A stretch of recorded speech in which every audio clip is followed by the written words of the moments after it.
Hi guys, I'm Shmi. Hello and welcome back to the channel where you join me today to take a first look at the brand new Lotus Evija. This is their new all-electric hypercar and we've got a special preview opportunity to take a look and to go through some of the details. But let me just give you some of the headline target numbers. This is an all-electric hypercar with 4 motors that will produce 2,000 horsepower and 1,700 newton meters of torque. That means the acceleration time from 0 to 300 kilometers per hour is going to be just 8.6 seconds. Yes, under 9 seconds. That is quite frankly absurd. So let's get started then and take a look around to go through it in detail. Here it is then, take a look at this, the new Lotus Evija. Now I've got this opportunity to take you for a walk around, to go through the car and tell you some of the details that have been released about it. We are of course ahead of the full unveiling. This is a special preview at the Goodwood Festival of Speed, where customers and VIPs have been able to come in to see the car, but also the public have been able to get small teasers towards it with lights flickering on and off, just showing small parts of the car. But the Evija, the name itself, let's talk about that. As per Lotus's tradition, it starts with an E.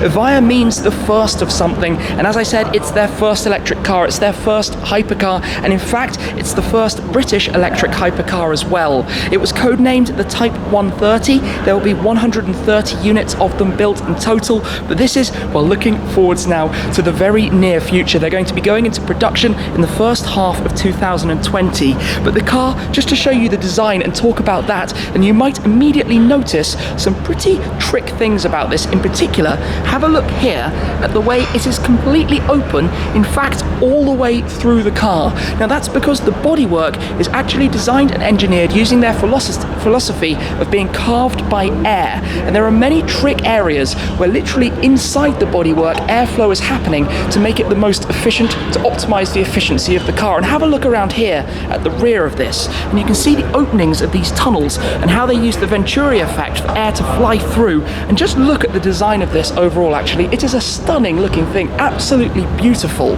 They've put the batteries back here behind the bulkhead, keeping the weight very much in the center, but it uses 4 motors, 4-wheel drive to get those insane performance statistics, saying 0 to 100 kilometers an hour, 62 miles per hour will be under 3 seconds. I think it might be even a fair bit quicker than that, and then all the way to 300, which is 186 miles per hour in just 8.6. That figure is staggeringly quick.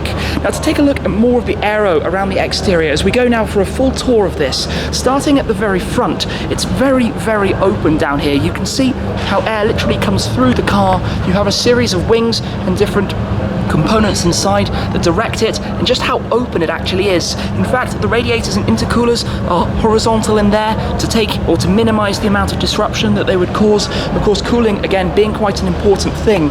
If we come up towards the bonnet here, have a look at this. Even here, you've got almost this bonnet wing where airflow on either side goes underneath it before going up and over the cabin.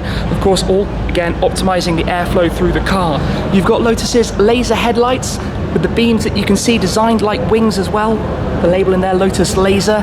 Coming round, the wheels are magnesium, center lock, and then back here, more airflow right behind those front wheel arches. Look at how open it is. The exposed nature of the tires just inside there, but the sculpture of the side of the car being sucked in, pulled in quite tight around the cabin before you get to these tunnels. But like I said, literally go straight through.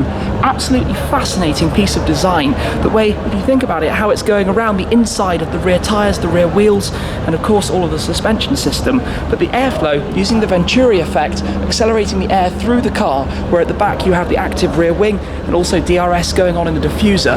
Now some details as well. Look at those surround lights for the tail lights. Look at the Lotus logo in the center. Your charging port is inside the rear as well. Coming through towards the cabin, the doors are actually motorized. You've got pop-out door mirrors. There are no actual door mirrors physically on the car. We'll see those inside in a moment. But this, well, this is something really next generation that we're looking at here. Let me show you the mirrors in operation then, the way that they pop out at the side. This is very clever. You can see just inside. Now when the doors open, and remember this car that we're looking at here is their show car, the mirrors tuck back in. The final production car will have doors that open quicker and more quietly as well, but we're going to be greeted with the interior of the car based around a carbon fibre chassis, of course trying to keep the car as lightweight as possible, and considering that you've got the motors and all of the battery technology inside this, it's a weight or a target weight of 1,680 kilos. But have a look inside here. Look at the surround, look at how the dashboard leaves open space behind, but still of course controlling the various functions, the way you have that light strip that runs entirely around the cabin. Look at the steering wheel, very much motorsport inspired, the dashboard, the digital display that you have for the car there, just giving us a demonstration view at the moment. All of the features of the interior, all designed and pretty much just about ready for production. The car that we're looking at, significantly heavily ready and prepared at this stage. But just to go into a little bit more detail actually about this, just to take it in, a first look at everything that we've got here, the different driving modes on this very small squared off steering wheel. Down at the bottom, you've got Eco, City, Tour, Sport and Track. You've got the operation for the DRS that we'll go and see in a moment as well.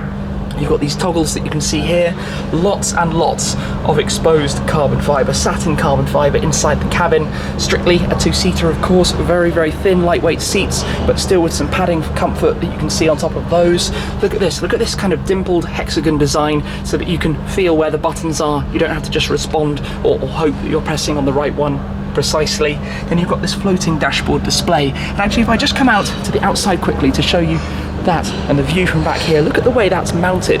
Look at this negative space that's taken away and all, well, opened up and made visible, all made from carbon fibre. This is all absolutely beautiful in terms of the design. And inside, well, clearly very, very special.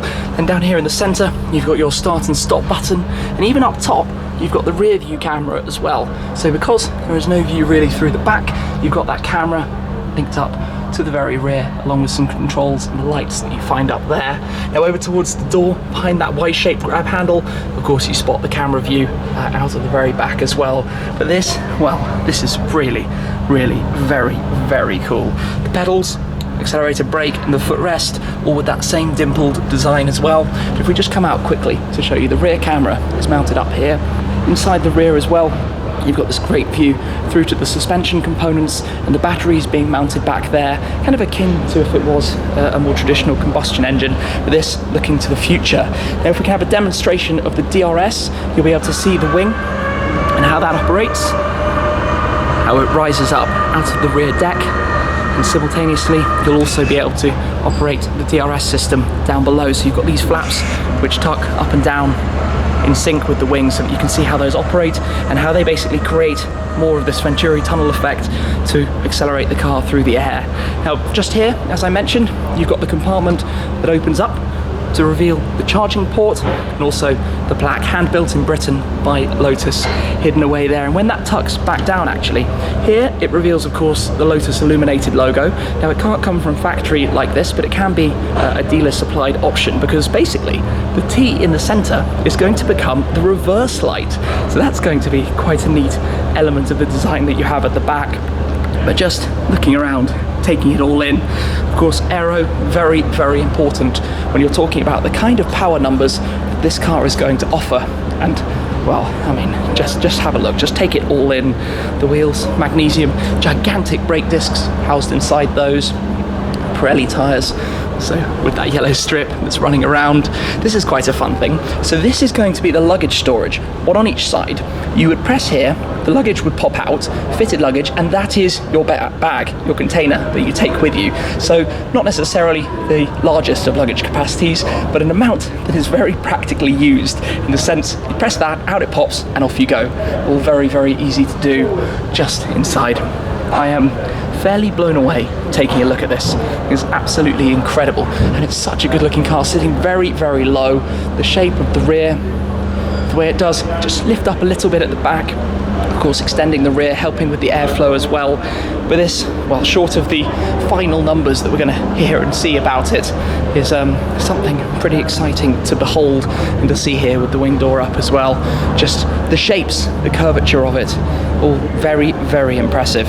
The driver door is closing back down, but let me just show you the badge that is worn on the nose here, the Lotus badge. So you can see it's inlaid, you've got the carbon fiber, but this could have, well, different precious metals. It can all be very personalized, as can the badges around the side.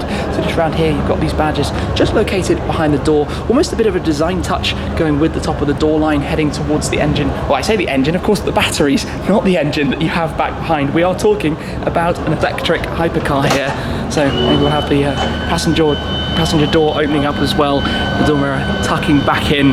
This is really quite extraordinary, and just seeing the shapes of this door as it opens up, the way again you can see straight through. The car's so open, this carved by air philosophy, enabling the bodywork itself to be used for the aerodynamics. And this is perhaps one of the most stunning elements, and there are actually, for show and display, illumination lights inside that actually open it all up and give you even more of a view of this. And I can only imagine parked up at night taking a look at the car, it would look absolutely stunning.